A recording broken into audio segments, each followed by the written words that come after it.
വേറൊരു കാര്യം കൂടെ പറഞ്ഞു. എന്താ? അമ്മ ആ അങ്കിളിനെയാണ് കെട്ടിയിരുന്നെങ്കിലേ എനിക്ക് കുറച്ചുകൂടെ ഭംഗിയുള്ളൊരു അച്ഛനെ കിട്ടിയേനേന്ന്. അങ്ങനെയൊന്നുമില്ല.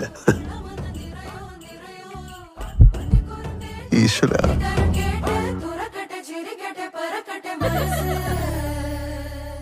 ഇത്ര നേരം കണ്ടത് ചിരിച്ചു മാറിയാ നമുക്ക്. ഭയങ്കര രസമുണ്ട്. ഇതുപോലെ പോയി കഴിഞ്ഞാൽ ഭയങ്കര ഹിറ്റാവും. അടിപൊളി പടം, നല്ല രസമുണ്ടാണ്. അവന്റെ പേരെന്തായിരിക്കും? Sangeeth pure entertainer. മറ്റേ പ്രേമലൂല പുള്ളി ഉണ്ടല്ലോ, സംഗീത് പ്രതാപ് കിടില, നല്ല രസമുണ്ട് ചേട്ടുണ്ട്. സംഗീത് പ്രതാപൊക്കെ സൂപ്പർ. നീ ഇത്രയും ഭയങ്കരനായ വിവരം ഞാൻ അറിഞ്ഞില്ല. ഒട്ടും ലാഗില്ലാത്ത, ബോറടിപ്പിക്കാത്ത, വളരെ ഫീൽ ഗുഡ് മൂവി. നല്ല സൂപ്പർ പടം. കാരണം ഈ ഓണം ഇനി ആരും നോക്കണ്ട. ഓക്കെ,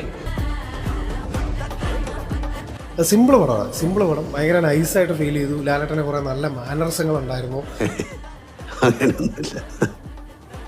ഭയങ്കര ടൈറ്റ് ക്ലാഷ് തരാൻ മാത്രം എനിക്ക് തോന്നുന്നില്ല. അത്രയ്ക്ക് അങ്ങ് വലിയ കോമ്പറ്റീഷൻ തരാൻ മാത്രം ഒന്നും ഫീൽ ചെയ്തില്ല. പക്ഷെ എനിക്ക് നന്നായിട്ട് വർക്ക് ആയിട്ടോ. ഞാൻ പറഞ്ഞ മനസ്സിലായോ? മറ്റൊരു പടമായിട്ട് കമ്പയർ ചെയ്ത് നോക്കുമ്പോൾ മേ ബി അങ്ങനെ ക്ലാഷ് തന്ന് അതിനെ ഓവർകം ചെയ്യാൻ മാത്രം ചിലപ്പോൾ വന്നെന്ന് വരത്തില്ല. പക്ഷെ നല്ലൊരു സിനിമയാണ്. കുടുംബമായിട്ടൊക്കെ വന്നിരുന്ന് നമുക്ക് എൻജോയ് ചെയ്യാൻ പറ്റിയ എല്ലാം അതിനകത്തുണ്ട്. പറയൂ.